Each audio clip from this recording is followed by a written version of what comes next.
And welcome to another episode of Smart Risk.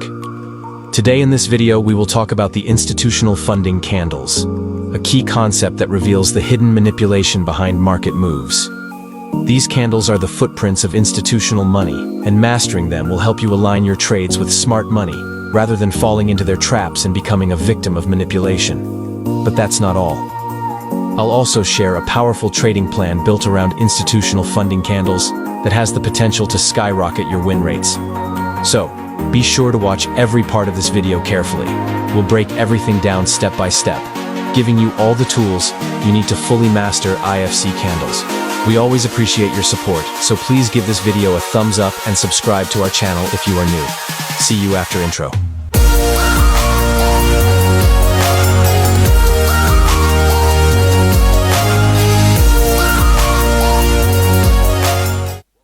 Welcome back, traders.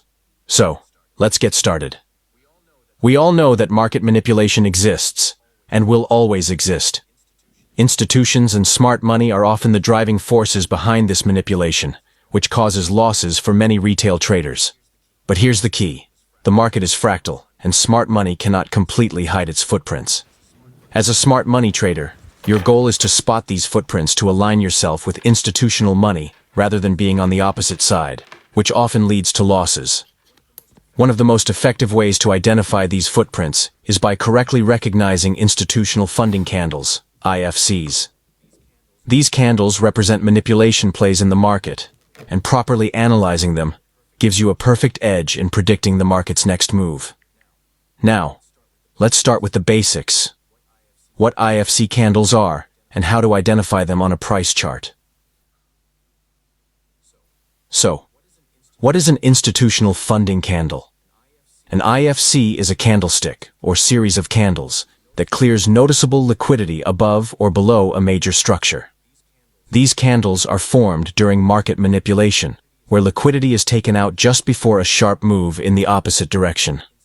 In simple terms, an IFC occurs when price takes out a key structure, and then quickly returns to the range of that structure before continuing in the smart money's intended direction.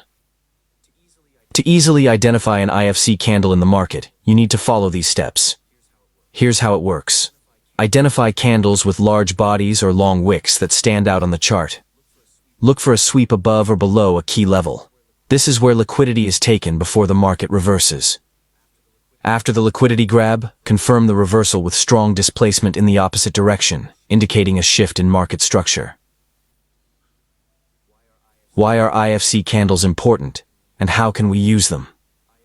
IFC candles are crucial because they represent the footprints of smart money in the market.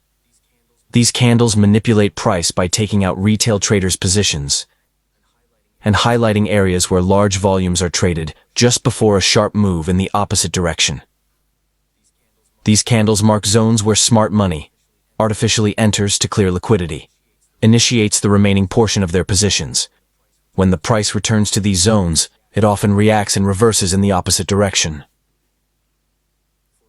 For example, here's a common accumulation scenario you'll often see in the market. The price consolidates between a high and a low, which act as strong support and resistance levels, with multiple tests of both areas. Then, the price breaks below the support level with a large red momentum candle, grabbing liquidity beneath the support.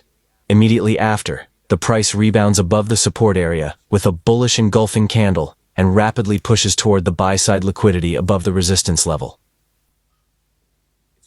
It's crucial to understand that the liquidity below the support includes two types of orders. Stop-loss orders from traders who entered long within the accumulation zone. Sell-stop orders from traders expecting a breakout below the support level. Since the price experienced a manipulation phase, there is an IFC candle attributed to this manipulation. In this case, it refers to the large red candle, as it is the last selling candle that grabbed the sell-side liquidity before the drastic bullish reversal. From an SMC perspective, the psychology behind IFC candles differs from classic models like accumulation or consolidation phases. Unlike traditional AMD patterns, you simply need to identify when price sweeps liquidity above or below a supply or demand zone and closes back within that zone. This indicates manipulation and presents an excellent trading opportunity. For example, in this scenario, the price sweeps the liquidity below the most recent major low and its associated demand zone. It then immediately reverses direction, heading toward the buy-side liquidity, aligning with the market's overall direction. IFC candles typically form in such scenarios, offering trading opportunities in 2 steps. After sweeping key sell-side liquidity, the price often moves toward buy-side liquidity. This interaction can be used to set up a trade model. IFC candles can be treated as key areas, like supply or demand zones, with a high probability of price reacting and reversing when it returns to these zones. Now, let's dive into the details of my favorite trading plan for trading IFC candles. In a bullish market profile, if the price pushes below a major low and its associated demand zone on a higher time frame, forming a potential IFC candle, and then immediately returns into the range of the demand zone, this is a key signal. At this point, we should quickly switch to a lower time frame to analyze the price action closely and look for reversal signs and potential entry opportunities. Once we identify an IFC candle and confirm that manipulation has occurred, we can proceed to execute our trade. For placing an entry, we have 2 options to consider. The first entry model involves waiting for the price to form a lower time frame PD array, most commonly a mitigation block, to open a position. In this case, a buy position. Place your stop loss a couple of pips below the PD array. For take profit levels, you have 2 options. Target the nearest draw on liquidity on the current time frame, or aim for a higher time frame draw on liquidity for larger potential gains. In the second entry model, wait for the price to reach the highest or lowest point of the higher time frame IFC candle. Then, place a limit order at the 50% Fibonacci level of the IFC candle. In this case, a buy limit order. Place your stop loss a couple of pips below the IFC candle. Now, let's move to a real chart, put these concepts together, and see how to use them to execute trades. Here we have Euro-Dollar 30-minute chart displayed on the screen. As you can see, the market's overall profile is bearish, since the price has created multiple bearish breaks of structures to the downside. If we take a closer look, you'll notice that the price grabbed the buy-side liquidity above this major high with a large engulfing candle. On its way up, it also swept the liquidity above these equal highs. After taking out this liquidity, the price has now returned below the range of the major high. This candle is a strong candidate for being an IFC candle. The next step is to mark the highest and lowest points of the 30-minute IFC candle.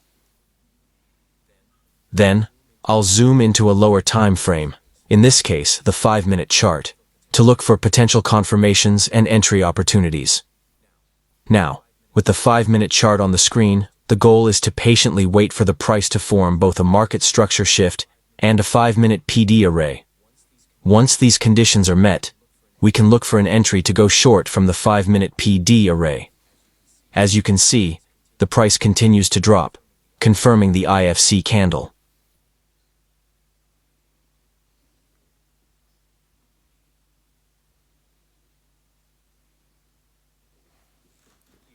Here, we notice that the price has created a market structure shift and formed a PD array,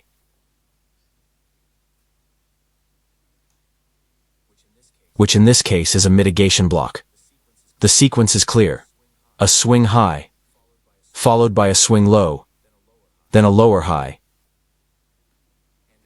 and an immediate reversal. It's important to note that this differs from a breaker block, as a breaker requires the formation of a higher high, not a lower high. These last 2 down close candles represent the 5-minute PD array, which is the mitigation block. I'm setting my entry at the lowest point of the mitigation block and placing my stop loss just above this swing high. For take profit, you have 2 options. Target either the closest 5-minute sell-side liquidity, which is located here, or target the 30-minute time frame's sell-side liquidity, which is over here. I'm opting for a more aggressive approach by targeting the 30-minute time frame's swing low, offering about an 8-to-1 risk-to-reward ratio. Now, let's play out the trade and see what happens next. As you can see, my order has been triggered, and the price is pushing downward with strong momentum.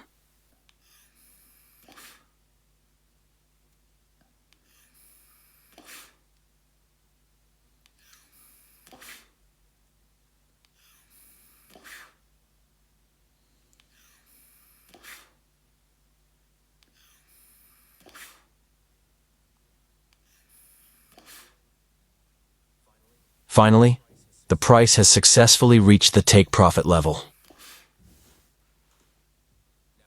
Now, let's move on to another example to further solidify this concept. Here, once again, we have Euro-Dollar 30-minute time frame displayed on the screen. As you can see, there's a large engulfing candle that sweeps the liquidity above the previous major high. This large engulfing candle is a strong candidate for being an IFC candle. I'll highlight its highest and lowest points, and then zoom into the 5-minute time frame to search for any potential reversals and confirmations.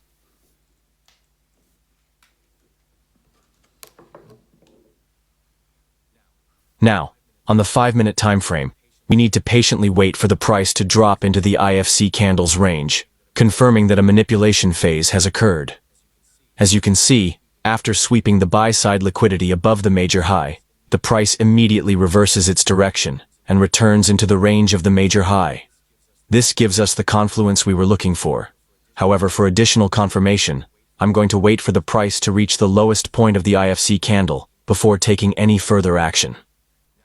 Now that the price has reached the lowest point of the IFC candle, I'm going to draw a Fibonacci retracement on the IFC candle and set a sell limit order at the 50% level.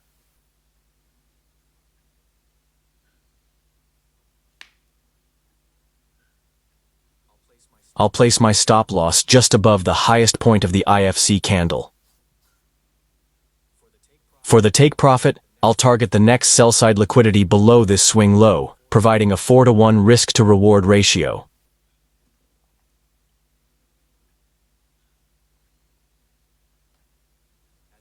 As you can see, my order has been triggered, and we are officially in the market. Eventually, the trade played out successfully and reached the take-profit level. That's it, traders. Thank you for watching this video. I hope you found it informative and useful. Don't forget to hit the subscribe button and turn on notifications to stay updated on our latest videos.